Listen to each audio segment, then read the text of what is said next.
The Nerdcast Empire is on the air. We are back with another week of podcasting excellence here on the Nerdcast Empire. I am Matt in the studio. Great to have you along with us.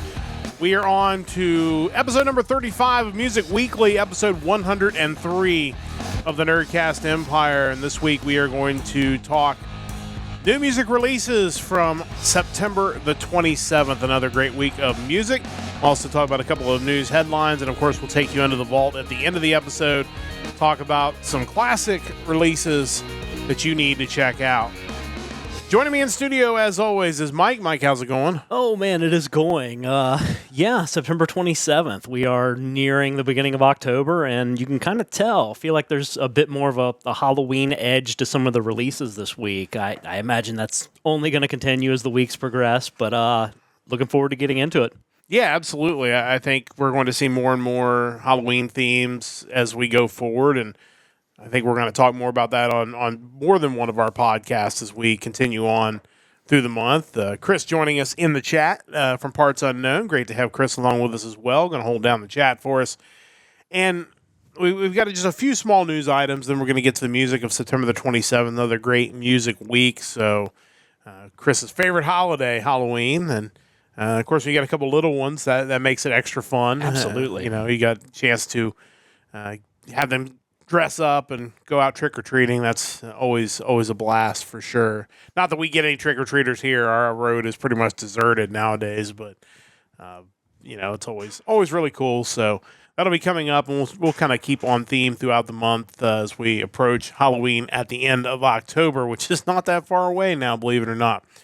Got a few news items to talk about, and we're going to start off with this first one, which is Limp Bizkit's Fred Durst sues Universal Music over unpaid royalties. This came from Blabbermouth via Billboard. The lawsuit has been filed against Universal Music Group, claiming he has owed millions in unpaid royalties. Durst claims that he never received any royalties from Universal throughout his career, despite the fact the band has sold over 45 million records, and his songs have accumulated more than 450 million streams on Spotify so far this year. That sentence is, wow. Durst and his bandmates are seeking $20 million in damages. However, they claim the total amount owed to them by Universal could easily surpass $200 million. And we talked a little bit about this off the air, and we'll kind of get into it again on the air as I share that link in the chat. I feel like, obviously, there's lots of jokes to be made here about Limp Bizkit and the number of hours they're being streamed and the amount of money they've made. But there's a real reality that this may be the beginning of what is going to be an era of litigation when it comes to artists.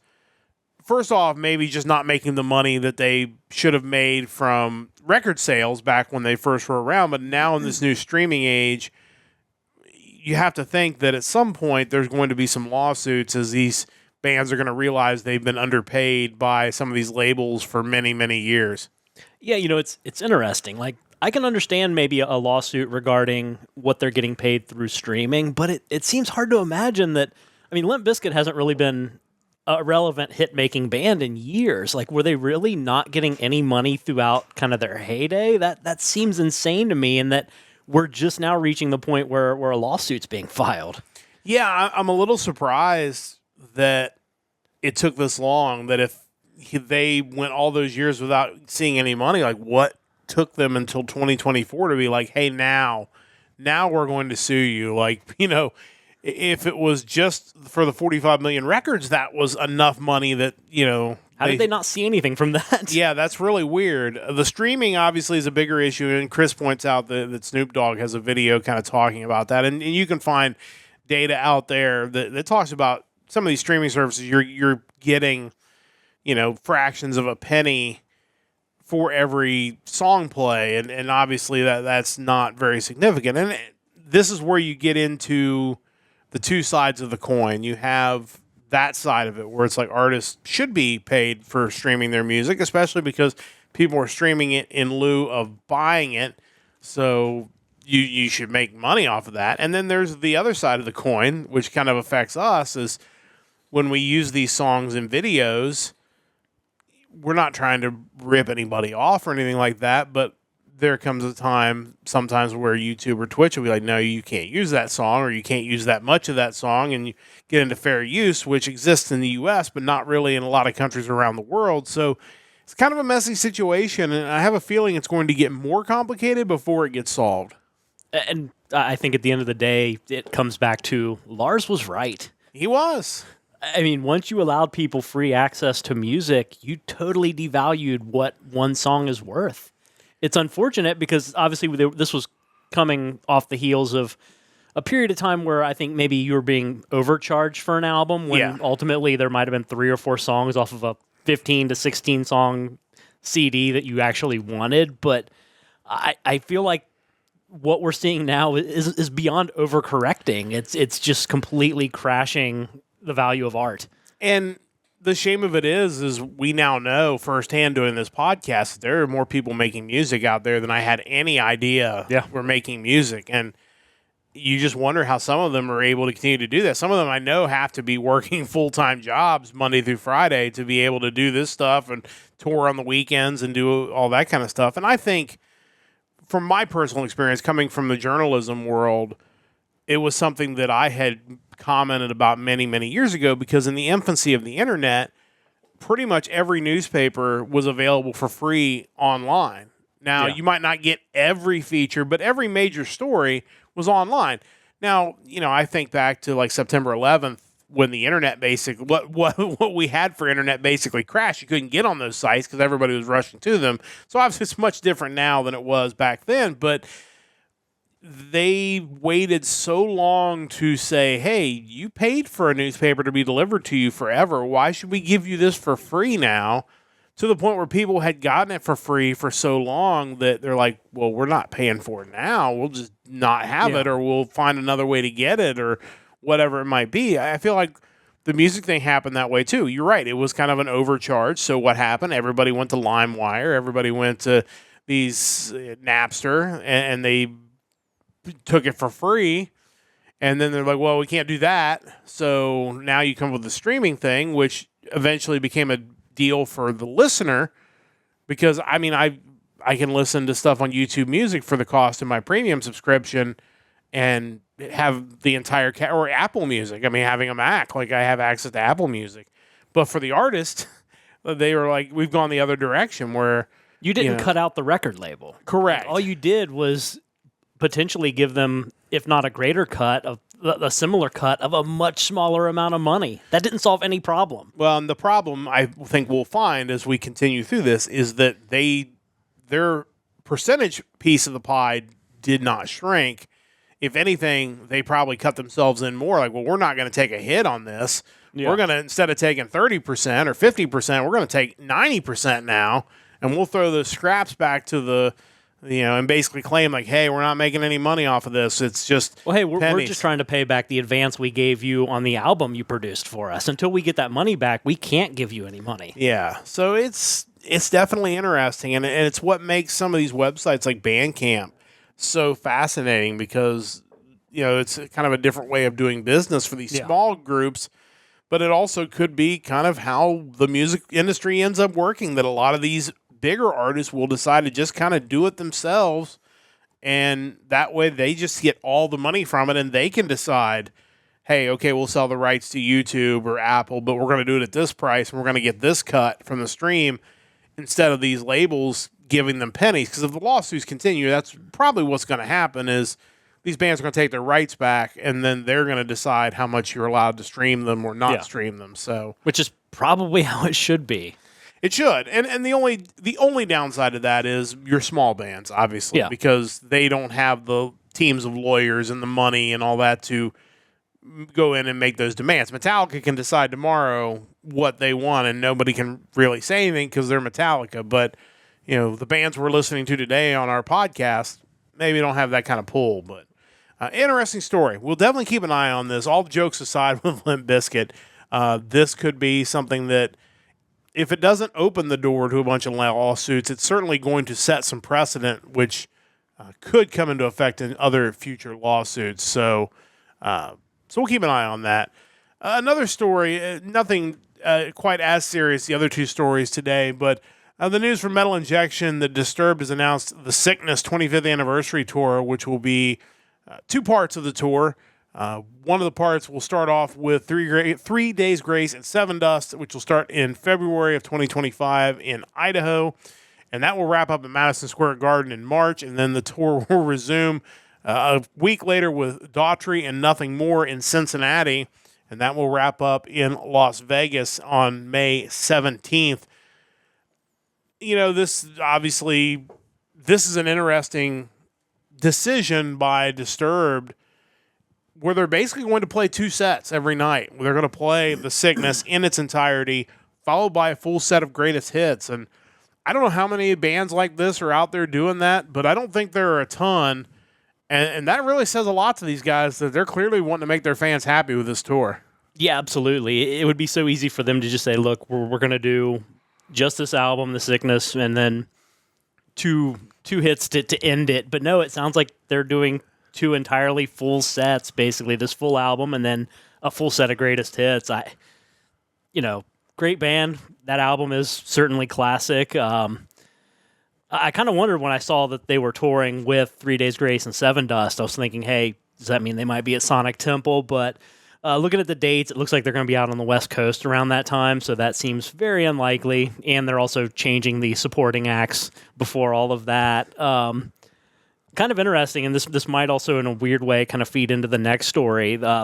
News regarding this tour, too, the band 3 Days Grace announced the return of their original lead singer, Adam Gontier, who left a while back, but he's actually going to be joining with their current lead singer, Matt Walsh, and they're going to do kind of the co-lead vocalist thing, like other bands that we may be talking about later. But sure. Yeah, really excited for this. Yeah, I think it'll be a good show, a good tour. I think people definitely want to check it out. The question would be, like, and I obviously don't know what my schedule's like because it's so far in advance, but it's like, if I'm sitting here and I decide, like, would I want to drive in March to Louisville to see them with 3 Days Grace and 7 Dust, or do you want to see them in Cincinnati with Daughtry and Nothing More 2 weeks later? So I'm not familiar with Nothing More No, I don't know who those guys are. So that could still be a decent show. Like I mentioned, 3 Days Grace and 7 Dust will be at Sonic Temple, so there's always that opportunity to see them there as well. Yeah, definitely. But I think wherever you see them, this is going to be a great tour and a great show, so definitely check those guys out. Really hitting most of the big cities in the United States and even into Canada. They're going into Montreal on the first leg of the tour and then into Toronto on the second leg of the tour. And then, like Mike said, they'll go out west in April and into May, and they'll wrap up in Las Vegas, because why would you not want to go through Las Vegas any chance you get? So, good luck to those guys, and maybe we'll get a chance to check that out and let everybody know what we think of it. One other news story today, as Mike teased, we have another band that has, I would say, co-lead singers. I think they have so many at this point, but they've had a ton of music too. And it's the band Helloween. They announced live at Budokan, Blu-ray, DVD, 2 CD, and 3 LP collection. Obviously, Helloween, one of our favorite bands of this podcast, so anytime there's news on those guys, we always like to bring it up. This immortalizes their September 16, 2023 performance at Tokyo's legendary Nippon Budokan. It'll be available in many different forms, and, obviously those guys are legendary, and they've got kind of the whole group together, and they're continuing on tour as well. I know you looked up some of their set lists from current tours, but obviously if you're a Helloween fan, you've got this circled on your calendar when this release comes out, because this is one you're going to want to pick up for sure. But just your thoughts on these guys and what should be a really awesome release. Yeah, still really hoping I get a chance to see these guys, and certainly with, as the article refers to it, their reunited expanded classic lineup, which that's a lot of words. Sounds ridiculous, but talk about a band that throughout their lineup changes never really seemed to hate each other all that much. I mean, they had issues. I think they didn't really like working with Kiss for a while, but there was never any hatred, I don't think. And kind of as a result, you've seen where they've been able to put together pretty much all the big pieces you would want for this tour, and even their last album back from 2021 being like this super group of Helloween past and present. looking at the set list is kind of weird to me because we talk about classic bands and what kind of set lists they throw together for big shows. And, Halloween has the luxury of having all of their lead singers in the band presently. And I really kind of thought there might be a wider variety of album coverage. Obviously, you're going to have a lot from the classic albums, your Keeper 1 and 2, your Walls of Jericho, and the new album, obviously. They have 3 tracks off of it. What I thought was interesting is that during kind of the Andy Darris era, which was from 1994 up until this 2021 reunion, they had quite a few albums, but the only thing you're really seeing on this Budokan show is a couple songs off Time of the Oath, which is from 1996, and then a song off Master of the Rings from 94. It kind of leaves 1998 through their 2015 album unaccounted for. So I thought that was kind of an interesting call. Yeah, it's, we've criticized Queensryche for something similar the last time we saw them, although, again, it's a little different in this situation because there are still a ton of hits that they are performing, and like you said, when you bring the old guys back, you're probably going to lean toward their music, the stuff they did before they left the band. So, and for all I know, that could also be in line with kind of how their album sold in Japan, since this is, a Budokan show. Sure, and obviously that's something you have to keep in mind as well. But these guys are legendary. That release, which will be coming out December the 13th, great Christmas present for those who want to celebrate Christmas a little earlier. Again, just love Halloween. The Blu-ray, DVD, 2 CDs, 3 LPs. They're really going all out with that. That's every release now. It's like how many crazy different formats can we release this on? Because people will buy it for sure. Holding out for the Laserdisc. It's who knows? Laserdisc could still make a comeback. I'm hoping. Sure. Since I have several of them in here. Want a giant CD? That's right. So much better than a regular CD. Yeah. But yeah, we'll keep an eye on that, and certainly if we get U.S. tour dates for those guys, we'll certainly be on the lookout for that. Huge. That's one of those bands that I would definitely want to travel to go see potentially if we get the opportunity to do that. So those are our news items for this week, and we're going to get ready to get into the music. A couple notes, as always. If you're listening live, obviously, if you're listening on the VOD, if you're listening on the YouTube VOD, you should get to hear all the clips of the songs that we pick off of these new albums. If you're listening on the podcast version, we do not include the music clips on that one, so you'll have to just join us live on Twitch every Sunday night, 7 o'clock Eastern Time.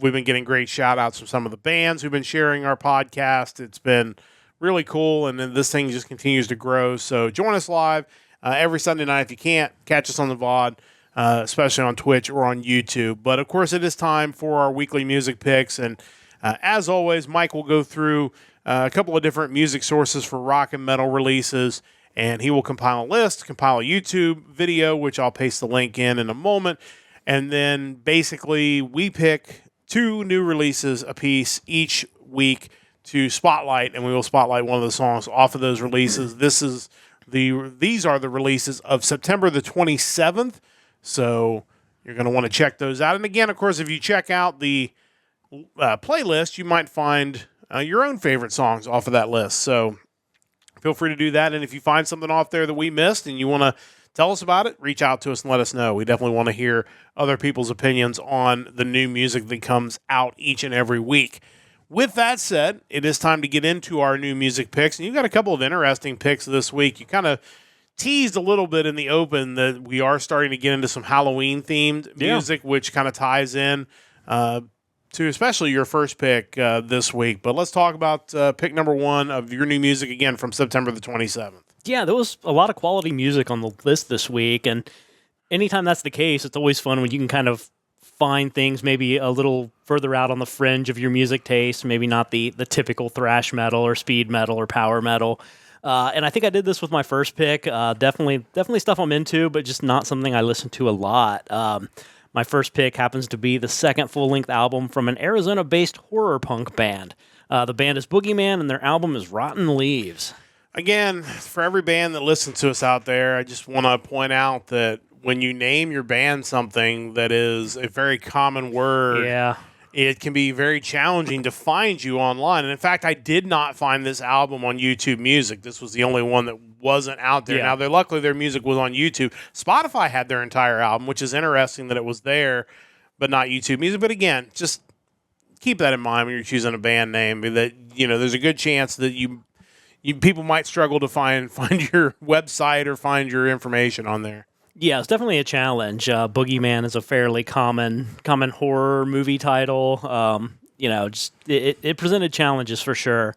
That being said, this is a concept album that concludes the story they began in their debut self-titled album from a few years ago. The band consists of Jason Payne on vocals and keyboards, Eric Zelmer on drums, Ryan Zelmer on guitars and bass, and also features Leslie Zelmer on backing vocals on a few of the tracks. According to an article I found on Music Webzine's site, the band Boogeyman originated from a metal band called Sanitation Squad, which is a tremendous name for the record. Yeah, no doubt. They wrote a song called The Dead Are Here, which kind of took on a life of its own and became this entirely new creative endeavor, Boogeyman, where they could basically combine literary horror and horror punk rock and kind of make this thing that we're listening to now. You can obviously hear the inspirations from Danzig and the Misfits. Kind of also reminds me of kind of the earlier horror punk inspired AFI music that they came out with, kind of the beginning of the 2000s. Really cool stuff. There's not a whole lot I can say beyond that. Definitely check out some of the other write-ups on it where they go into the concept behind the album and the story. It's pretty wild. Standout tracks for me include My Eyes, Old Ghost, The Leaves Are Falling, Hex, Superstition, Communion in the Wind, and the track I picked to check out is My Eyes. So we're going to check that out now. My Eyes from Boogeyman. Again, able to find this track and be able to bring it to you here. So let's listen to a little bit of My Eyes.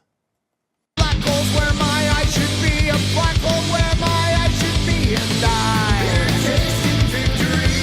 What is to become of me? I need to crawl out of this place. My eyes, and we shall see. Does she wait beneath the tree? Can it be that I've misplaced now?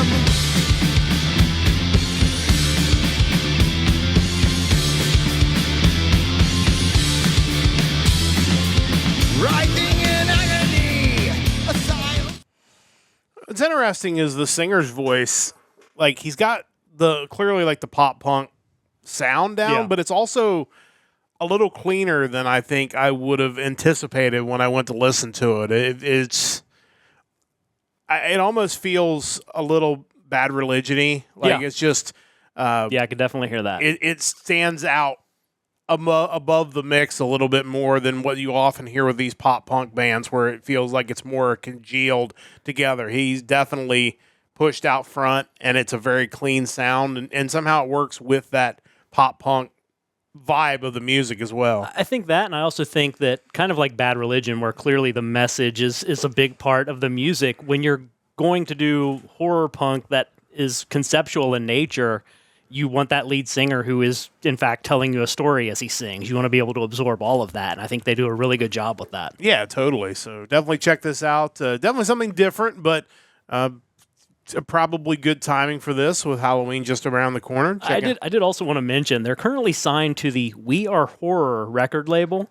I checked out their website. There's a few other bands on there that I feel like I need to take a listen to, just because, I mean, the record label's We Are Horror Records. Like that can't be a bad thing. So definitely want to look into that more. Clearly on brand for that record label, for sure. Yeah. Definitely check out Boogeyman. Really good stuff from them this week. One of our new releases as of September the 27th. It's time to check out pick number 2 on your collection this week. What do you got for us? Yeah, this is another really cool one. I'm always a big fan of any band that can blend multiple vocal styles, and this band certainly takes care of that.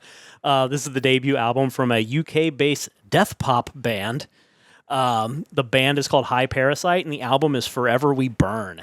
Yeah, I wasn't sure what to expect out of these guys when you told me what they were, but was really pleasantly surprised by their sound. This is really good stuff. Yeah, it's different for sure. This band was created by Aaron Stainthorpe, the frontman of the long-standing doom metal band My Dying Bride. It also includes Toombs on bass, as well as vocals and songwriting, Sam Hill on rhythm guitar, Johnny Hunter on lead guitar, Dan Brown on drums, and was produced by Gregor McIntosh from Paradise Lost, who also contributes some guitar lines throughout the album. In an interview with Invisible Oranges, Stainthorpe explains the term death pop, because I think that's the first thing you think of is like, what in the world is death pop? Yeah. So his explanation is, death pop is a term that we were throwing around whilst recording the album because the songs in some cases fuse both death metal vocal styles and delivery with pop hooks and big choruses. We were obviously a gothic metal band, but with that little something different which needed a name. So we said death pop. Like I mentioned kind of in the intro, I'm a big fan of bands that do multiple vocal styles, and these guys do it really well. Aaron's rough vocals, they're like almost clean and rough at the same time, whereas, yeah, there's that kind of deathiness to them, but you can make out all the words. So it's not... Some of the things that we end up having on the playlist is so far removed from that, and I think this just blends so well with almost that pop sensibility that they bring. Standout tracks for this album include Forever We Burn, My Syndrome, Grave Intentions, Let It Fall, and the track that I picked out is the title track, Forever We Burn. So let's check that out now. This is the opening track and the title track to High Parasite's new release, Forever We Burn. Let's listen to a little bit of that now.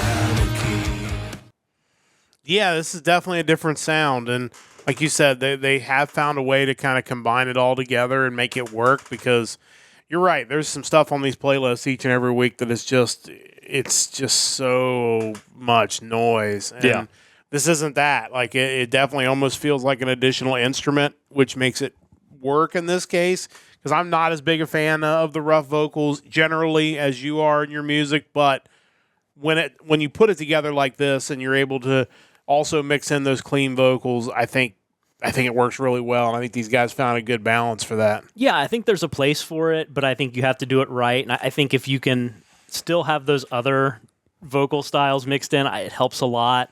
Kind of like one of the bands we listened to months ago, if you also have a saxophone in your band, I think that can take you places as well. Sure. But yeah, really, really dug both these albums. Just certainly, death pop and horror punk, just good choices as we get through October into Halloween. Yeah, sure, and a little bit maybe different than what we typically pick, which is always an interesting thing. So definitely check out High Parasite, Forever We Burn, released on September the 27th.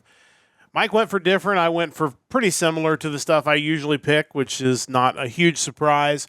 Two really good releases. One is an EP, so not a whole lot there, but what is there is good. We'll get to that second, but first we're going to get to a band.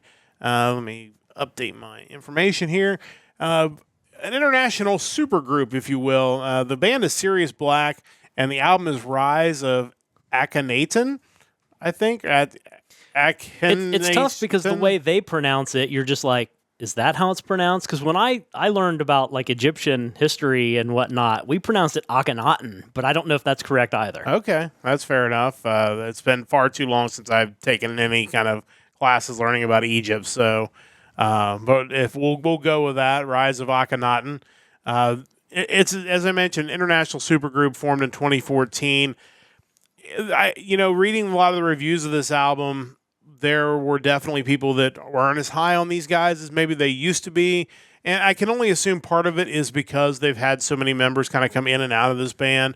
Originally had ex-members of Halloween, Blind Guardian, Tad Morose, among others in this group. Roland Grappow was involved with them, eventually left to focus on Master Plan. But having said all that, and again, part of this is maybe I'm just not as critical as some of these websites that critique these albums. I thought this was a really great album. This is their 7th full-length album. I think if you're a fan of European melodic metal groups, you're going to really like this. This is very much up your alley compared to a lot of the European melodic metal groups that we listen to all the time. And, maybe while they're maybe not quite to that level, they're really good. And I think every track on this album really works. The current lineup does a really great job here. And a couple of these songs have taken off. Silent Angel and Take Your Life have done well on YouTube Music, over 100,000 plays each on those 2 songs. So clearly this album is doing well for them. But you can definitely hear the influences from Edguy, Sonata Arctica, other groups of that nature in this release. But again, I thought it was really enjoyable front to back. Definitely recommended. Standout tracks here are Open Your Eyes, We Are the Storm, Take Your Life, and the song we're going to listen to in a moment is Silent Angel.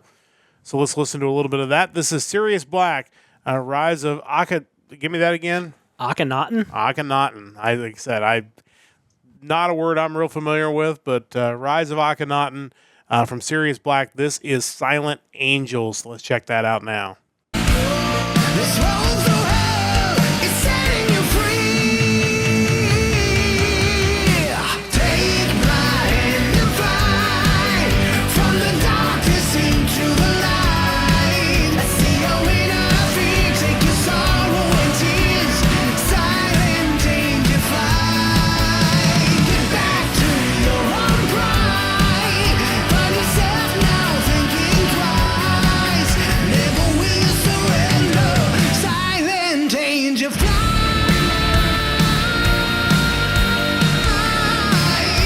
Silent angel fly.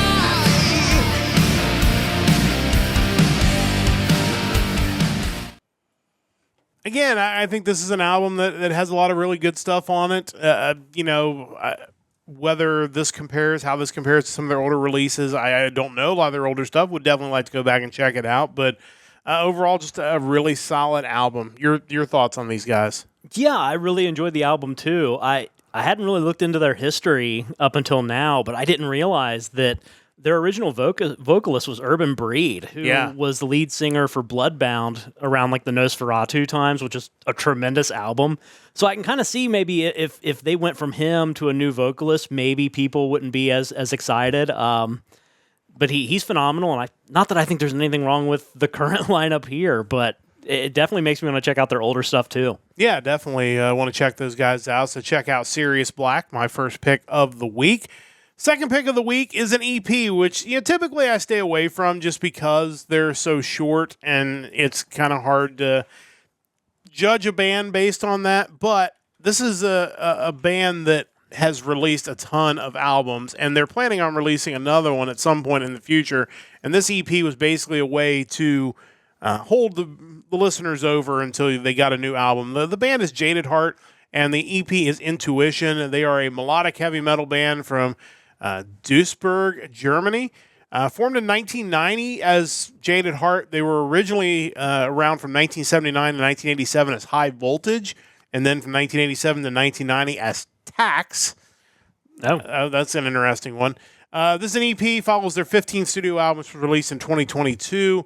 Kind of meant to bridge the gap to their next album. A couple great covers on this. Europe's Dance the Night Away and Ghost Square Hammer, which I really, really dig Square Hammer, and they did a great job on both of them. Also have a live version of Love is a Killer, which was recorded in November of 2022. But the new song on there that's an original is the title track, Intuition, and I thought they did a great job of that. They've got a great sound. As I mentioned, they've got 15 studio albums out there, so I definitely would like to go back and check out some of their stuff. So that's kind of the reason I ended up picking these guys, is as much a reminder to myself that I need to check these guys out.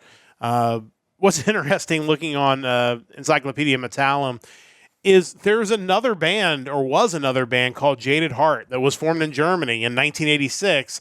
They released a demo called Invisible Fight, and then they broke up. And that was the last information on them. So Weird. 4 years later, these guys became Jaded Heart, and then the rest is history. They've done much better than the other one did. But again, it's 4 tracks. Listen to the whole thing. It's really good. If you're a fan of Ghost, I think you're really going to dig the Square Hammer cover. But Intuition is the new song, and that's certainly the one you're going to want to check out when you pick it up.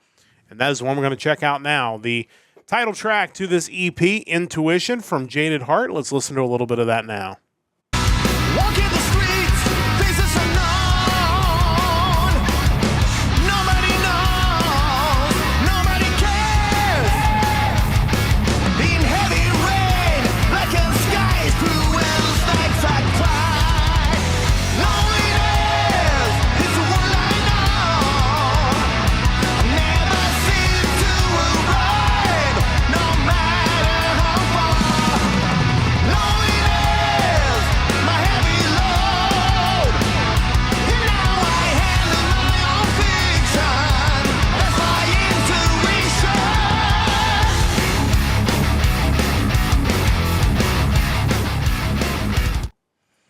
Yeah, that's the new song off the EP, Intuition. Again, definitely want to hear more from these guys. Excited for whenever they get around to releasing a new full album. I'm sure we'll talk about it here on the podcast. But a great introduction to this band that's been doing it for quite a while. Mike, your thoughts? Yeah, this new original song, really good. I'm a fan of any band who, when they think of bands they want to cover, are like, how about Europe and Ghost? That's quite I think, maybe a little divergent there, but two great bands that really nailed the hard rock / pop genre in their own ways. And, if you're going to do a covers album, you could do worse than Europe and Ghost. No doubt. And Europe, they kind of picked one that I wasn't 100% familiar with, but they did a really good job with it. And Ghost, obviously, Square Hammer, I think is the song that almost everybody thinks about if they don't know anything else about a Ghost. So that's a great choice. So definitely check those guys out. Jaded Heart. Really like that EP and excited to see what's next for them as they potentially somewhere down the road get ready to release a full album. So that's our new stuff for this week. Good time to remind you to check out our website, nerdcastempire.com. You can check out our store while you're there. Pick up your Nerdcast Empire merch. You can listen to previous episodes of the podcast. There have been 102 previous episodes. Lots and lots of episodes, so check those out.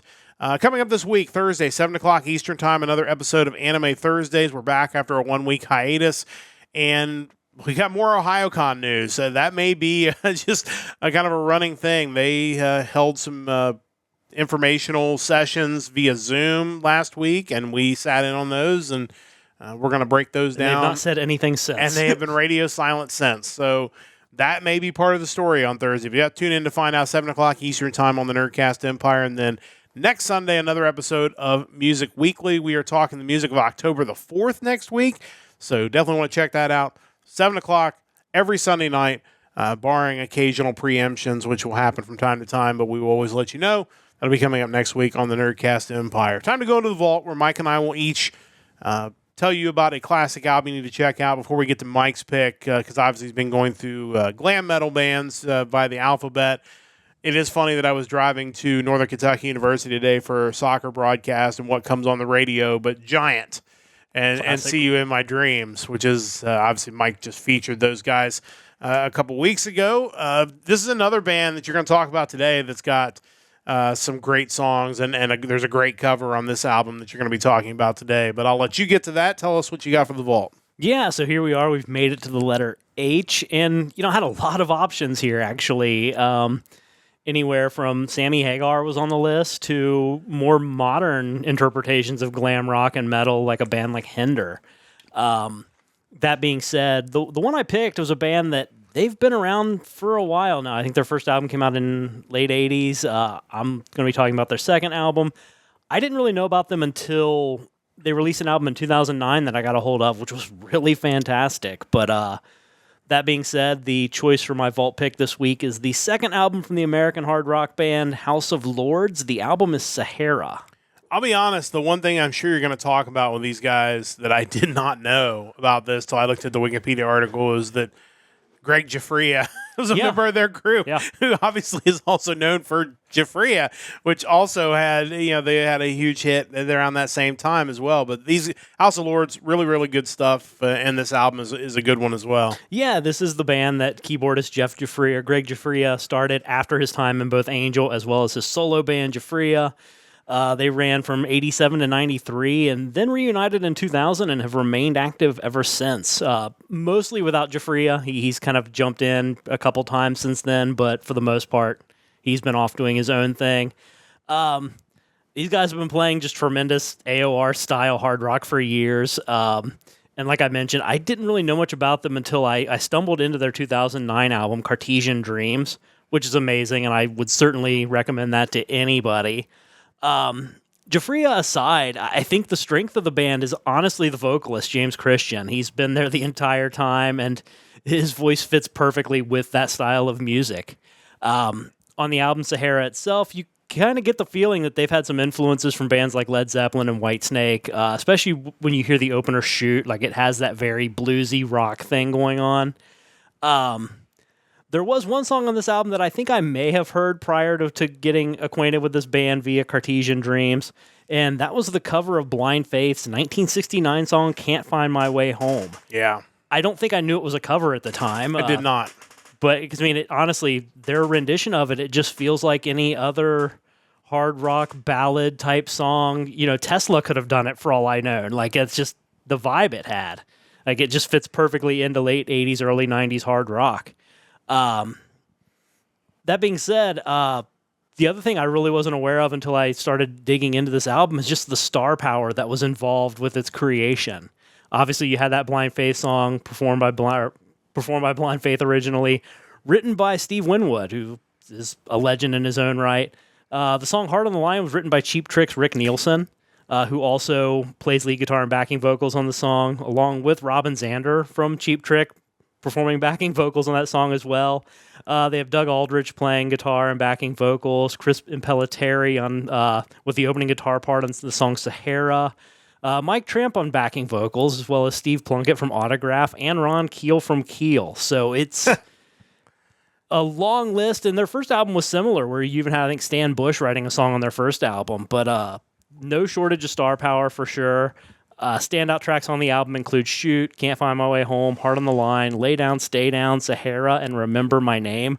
Remember My Name, underrated. I don't know how well it charted, if it even did, but that's a phenomenal song and just a great album throughout. Yeah, these guys are great, and Can't Find My Way Home obviously was the big hit off of this album, and I honestly learned more about Blind Faith when you kind of started talking about this than I knew about them before, because I was not real familiar with them. No. I did not know it was a group featuring Steve Winwood and Eric Clapton. I also didn't know they weren't around for very long. They basically did an album and a tour, and then they just didn't work out, and they kind of went their separate ways, which was almost destined to happen because Clapton and Winwood were just huge stars and probably were not going to coexist. I think they're still on good terms, but I mean, clearly they were going to go off bigger and better things going on. For sure. But, you know, we listened to the original version of this, and it's like, man, that sounds just like the one I know. Like, this was a very authentic cover, and I guess I didn't know that because I didn't know it was a cover. But you're right, the star power on this was ridiculous, and it's funny coming across these albums at this time period where it was almost like they just got everybody they could get that was in a big band at the time, just like, hey, jump in and do this track. Hey, write this song. Hey, do these backing vocals. And everybody just kind of jumped in and did it. And the result is, you know, you get an album that's just great. And I think that's something that, you know, maybe we don't see as much of these days, where you get that collaboration with the efforts of making something special. And I feel like they did that as a group and did it as in this specific album as well. It's also kind of interesting when you look at kind of what came about that started the band, because essentially there were some demos that Greg Jafria had written that were going to be his next solo album, and he ended up getting a record deal with Gene Simmons' company, and part of that was Gene Simmons wanted him to change the band's name to House of Lords and bring in a new singer. So, like, clearly he knew that House of Lords certainly sounded like a cooler band name than just Jafria. But no offense to him, but it makes you wonder, like, because I've seen his name pop up in other bands over the years, looking at, you know, different vault selections, and I just wonder how deep he was in band acquisition and production, because you don't hear a lot about that. But it seems like he was around quite a bit. Yeah, I think that's something I would kind of like to know more about, because I think as we go through these vaults and we go through these articles, we're learning so much about the stuff that was going on behind the scenes that we would have never. We certainly would have been too young to, I wasn't following music news in 1987. It's a shame, really. I was 5. Just missed out on your calling to follow that. Could have been the next Kurt Loder. That's right. But interesting stuff. And again, great album. So definitely check that out from House of Lords. Sahara from 1990, Mike's vault pick this week. Well, it's that time again, folks. It's time to get in our time machine. We're going back to the year 1999 for my vault pick. But before we get to my vault pick, we have a plethora of albums to go through. And I know there will be more, because there are some that I deliberately leave off when I know Mike's going to pick it. So I just skip them because I know Mike will come back for it. But let's talk about some of the ones that did not make the cut before we get to the 2 that I ended up picking this week. Number 4, the 4th studio album by Stone Temple Pilots, which had hits Down and Sour Girl on it. A couple of my favorite Stone Temple Pilots songs. That was released in October of 1999. Great album, worth checking out. Enema of the State, the 3rd studio album by Blink-182. What's My Age Again? All the Small Things. Adam's song off of that album. It's a really good album from Blink-182 as they kind of stepped into that mainstream role with their music and became hit makers at this point. We have Supernatural, the album by Santana, which, I mean, again, I don't want to say I'm not the biggest Santana fan. I'm no disrespect to Santana, who's a legend of the business, but I can't say that I was putting his music on necessarily. But then he wrote Smooth and performed it with Rob Thomas, and that song was huge. Everywhere. Literally everywhere. Eventually we'll get a follow-up with him doing Game of Love with Michelle Branch, was it? Is that right? That sounds right. That'll be coming up, I think, in a year or two, and that was also huge and everywhere. So that was a big album, lots of star guests on there, but it was Smooth that was the song off of that album. Californication from Red Hot Chili Peppers came out in 1999. Songs like Scar Tissue, Around the World, Other Side, Californication, another huge album from those guys. Still getting it done this day, but really good stuff from them. Also, Wisconsin Death Trip, the debut studio album from Static X, came out in 1999. Push It, I'm With Stupid, Bled for Days. Definitely worth mentioning that. That's a band that I probably wasn't a huge fan of in 1999, but I've grown to appreciate more over the years, I think, as my music tastes have evolved. Also, we've got Human Clay. Oh, yeah. Classic. from Creed, the 2nd studio album. Higher, What If, With Arms Wide Open, Are You Ready? Say what you will about Creed. That album was huge. What If's a tremendous song. It is, for sure. Great stuff from them, for sure. There Is Nothing Left to Lose. Kind of fitting title now. 3rd studio album from the Foo Fighters. Released November 2nd, 1999. Obviously, they're having their issues at the moment, but this is a huge album. Learn to Fly, which we talked about a couple of weeks ago as being one of those definitive MTV videos of the late 1990s. I think really that was one of the videos that took those guys and basically put them in front of everybody. Yeah. And, the music obviously helped too, but that was the big hit off of that album. Also, Theater of Salvation came out in 1999. Some great stuff from Ed Guy on this album, including Land of the Miracle, Wake Up the King, Theater of Salvation. It's a great album for sure. Again, we're going to talk more about Ed Guy in the years to come. And the 8th studio album by Zard, released February 17, 1999, notable for Un Meio no Roulette Mawashde, which was one of the ending themes to Detective Conan. Obviously, Zard is going to continue to release music and big hits here soon as we continue to talk about them. Buck Cherry. This was one I hinted at last week. This is one of the first couple of albums that I purchased and would listen to driving around Athens, Ohio. April 6, 1999. One of the last things I did in Athens before I left OU. There are lots of good songs off this album, but of course, if you're a casual rock fan, Lit Up is the one you're going to know off of this album. But I still have this album somewhere. Check Your Head, For the Movies, both tremendous songs too. For sure. Burn the Priest. This is notable because this is the debut studio album by the American heavy metal band Burn the Priest, but it is the only album this band released under that name. Their next album will be released under their current name, Lamb of God. So certainly probably a good call to change that name, I think. It A little more marketable. A little more marketable, and obviously those guys would become huge. This was their debut, though, worth pointing out. More Weird Al to mention as honorable mention. I love this album, and I almost picked it. Running with Scissors, really good. You had the Saga Begins, which was the cover of American Pie with the Star Wars theme. Pretty Fly for a Rabbi, which the cover, Pretty Fly for a White Guy. All About the Pentiums, which was the cover of All About the Benjamins. But it was, in my opinion, some of his theme parodies that made this album, including My Baby's in Love with Eddie Vedder, and, of course, Albuquerque, the closing song, which is this very trippy, long, winding story about Albuquerque. I really can't even do it justice. You should just listen to that. All About the Pentiums might be his best parody. It was so I well love done. That song. That's Diddy allegations aside, that is a tremendous song. absolutely. But your horoscope for today, another really good one. It's a great album. Definitely worth checking out. Really good stuff. Slipknot, the debut studio album from the band Slipknot. Hits off their singles off of that album included Wait and Bleed and Spit It Out. But obviously, those guys were on their way to superstardom, and this was the start of that. I'm not real familiar with the full album, but I'm sure you know some of the other tracks that probably... I don't know if I've ever listened to their entire first album. That being said, Wait and Bleed is a tremendous song. That's still a great song. That one has held up throughout the years.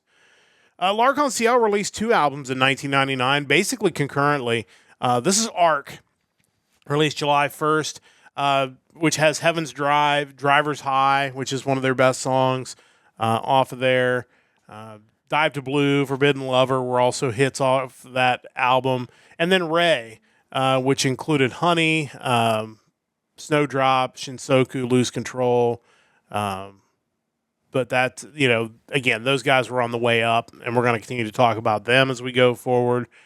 Tonight, The Stars Revolt, the second major album by Power Man 5000. Of course, it had When Worlds Collide on it, which was their big hit off of that album.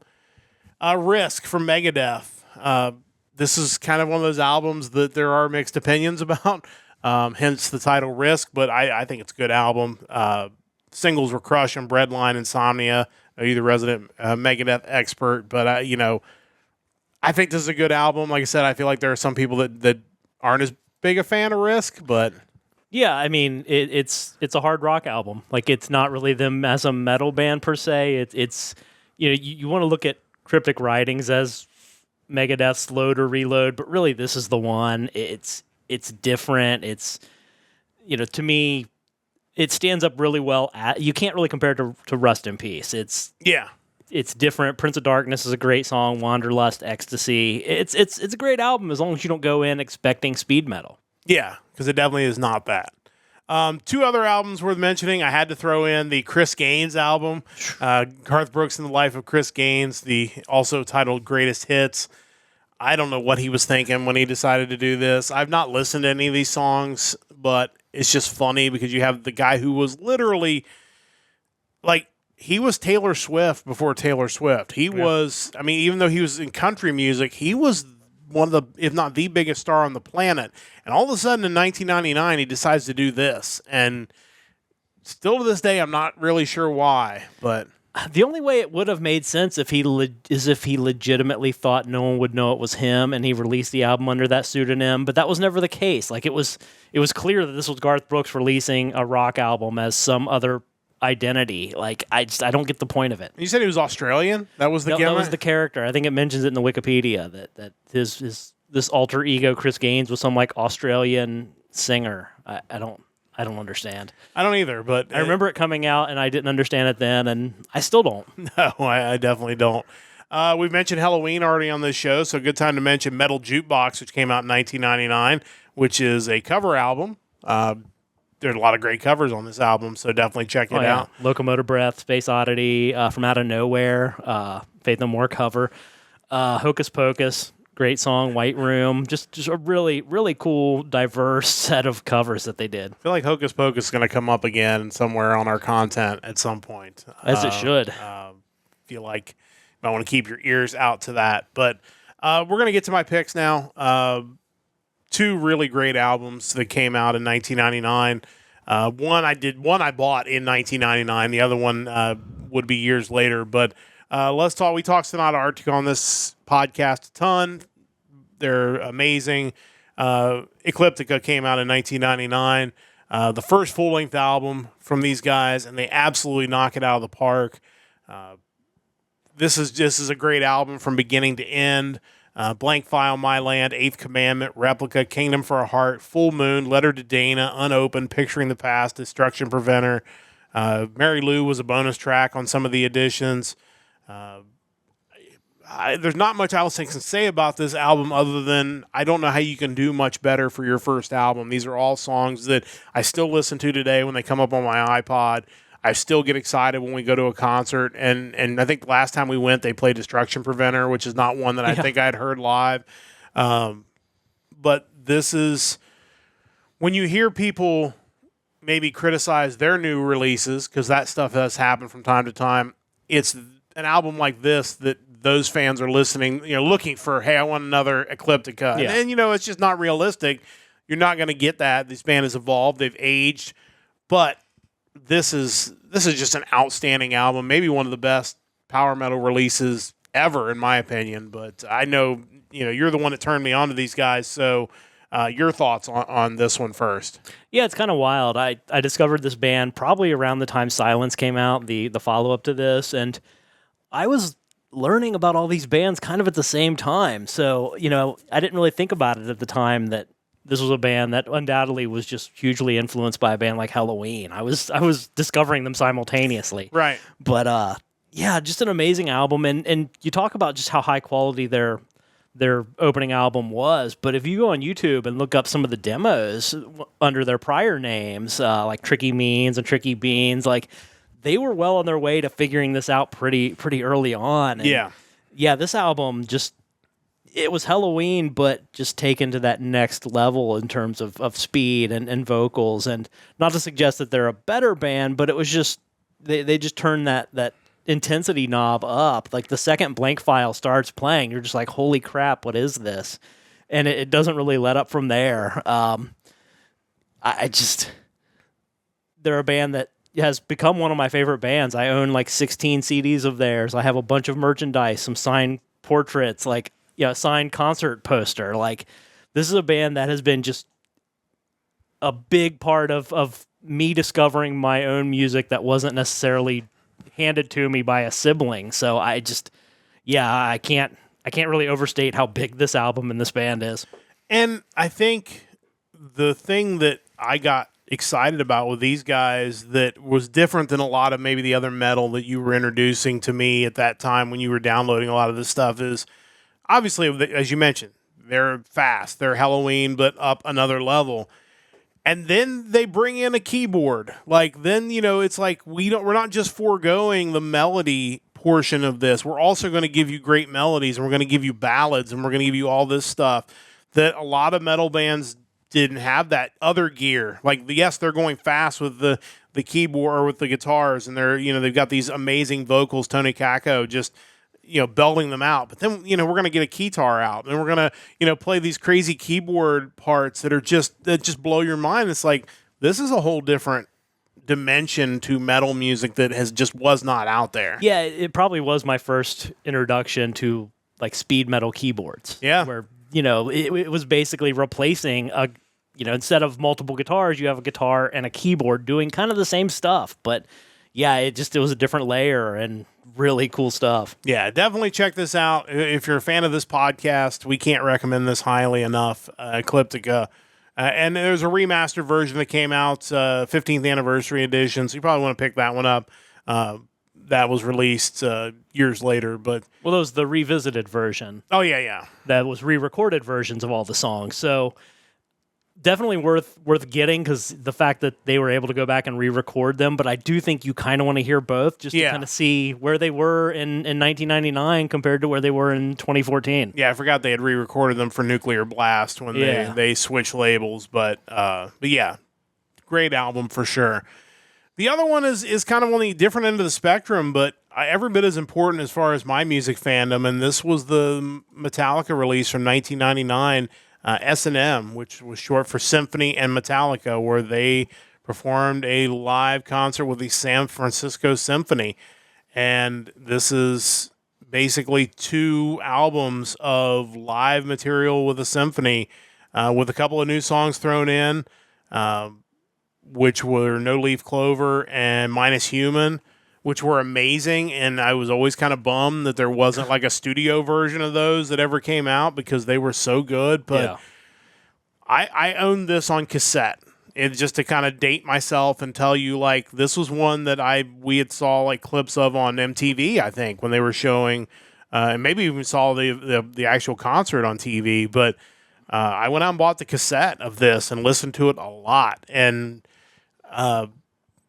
we talked about how Load and Reload were really my introductions into Metallica and got me in the door. But it was something like this that, I really began to appreciate the musicianship of these guys, because, again, speed metal in general, can have a stigma behind it that, hey, it's just noise. You're just playing fast, and this was kind of that moment where they could make their music fit with a symphony, and it worked somehow, and it opened the door for so much of that other type of,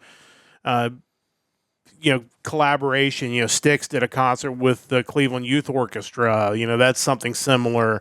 A lot of the Unplugged events were kind of spin-offs of this, where you kind of break it down and strip down the music. But this is great, and I of course it was maligned by metal fans, because it's obviously you're bringing in a symphony orchestra to play with the greatest, biggest metal band of all time, and but to me, this is so good, and it's definitely worth listening to if you're a metal fan, especially for the fans that probably like a lot of the music that we talk about on this podcast. I think you're going to really find something in this S&M album that will speak to you and really gain a new appreciation for the work that Metallica has done and how good their songs are. And obviously, they went on and made Saint Anger, so, we're not going to give them all the credit in the world for taking chances, because sometimes it doesn't work.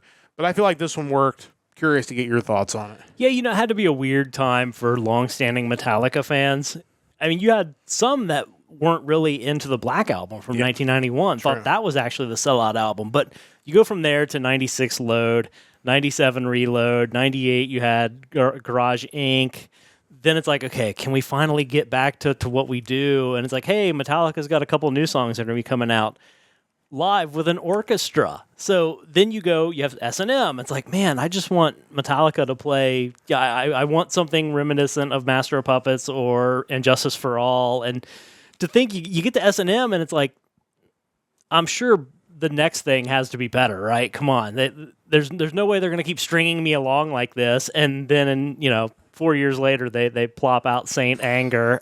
I just, we talked about Megadeth earlier with Risk, and it's like, to go from where they were, Cryptic Writings, which, had some more mainstream rock kind of songs on it, but still had things like Disintegrators, FFF, still had metal to it.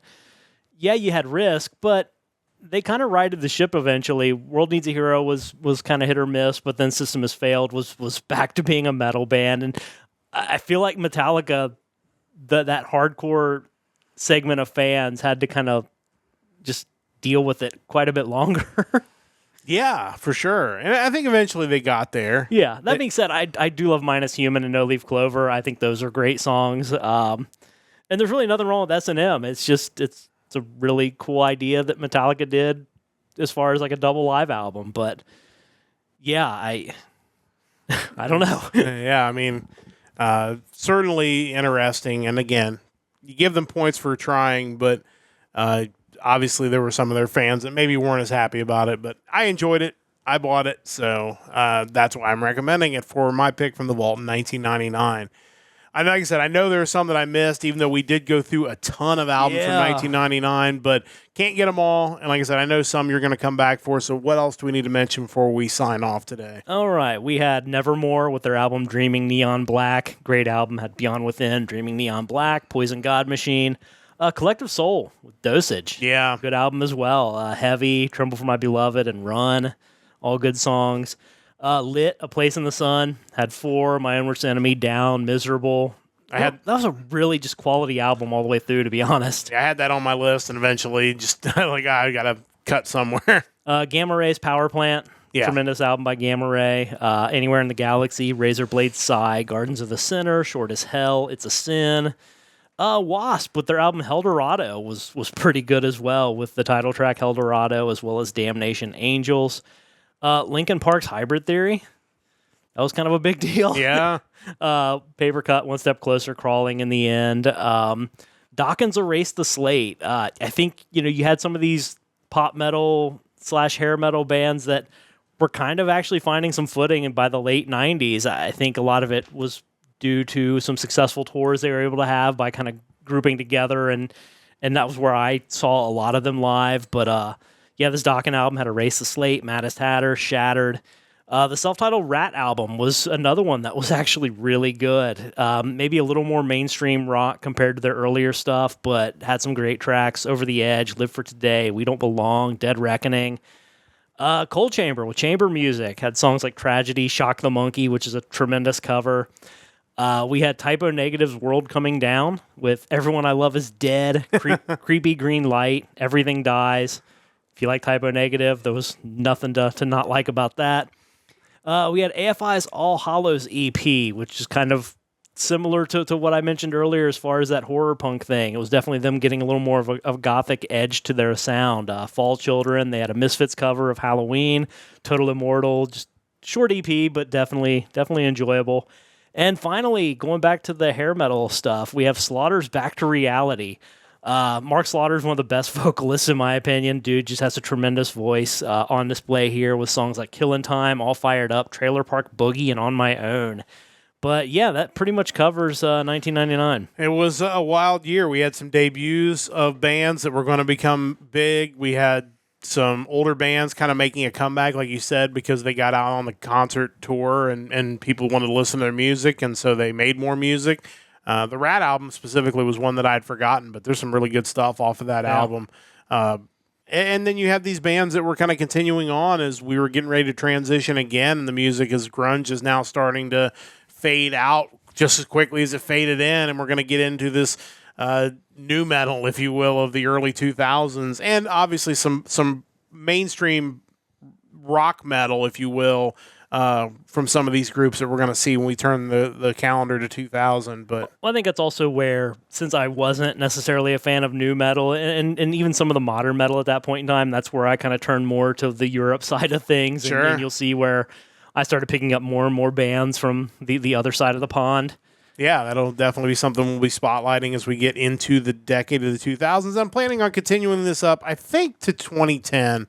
And then we'll pause for a little while, and we're going to double back and do something different. But any newer than that, and I feel like it's not really the vault at that point. Like it's a little bit too new. Sure. But like I said, we'll come back to those newer years at some point. But we've got another 10 weeks of doing the vault at least before we decide to kind of jump back into something a little bit different on the vault. But that is going to wrap things up for this edition of the Nerdcast Empire. Great to have everybody along with us again for another episode of Music Weekly. As always, join us live, twitch.tv/Nerdcast Empire, 7 o'clock Eastern Time on Sundays. And please, if you listened this far, you've made it to this point, drop us a follow on our Twitch page. We're still trying to work our way up to 50 followers. Tell a buddy, tell a friend, tell an enemy. We don't really care. Have them join us, follow us. no obligation to do anything else other than just to follow us on Twitch. We would really appreciate it. Big thanks to Stove Lake Media for their continued support of our podcast. Big thanks to Mike, as always, for putting all this together, and to Chris for joining us in the chat. Coming up again next week, Thursday, 7 o'clock Eastern Time, Anime Thursdays. We got more OhioCon news, so we'll be talking about that and some other things on Thursday. And then next Sunday, another episode of Music Weekly with the music from October the 4th. That's going to wrap things up for Mike and Chris and everybody else involved with the Nerdcast Empire. I am Matt saying so long. Don't forget to join the Empire, the Nerdcast Empire.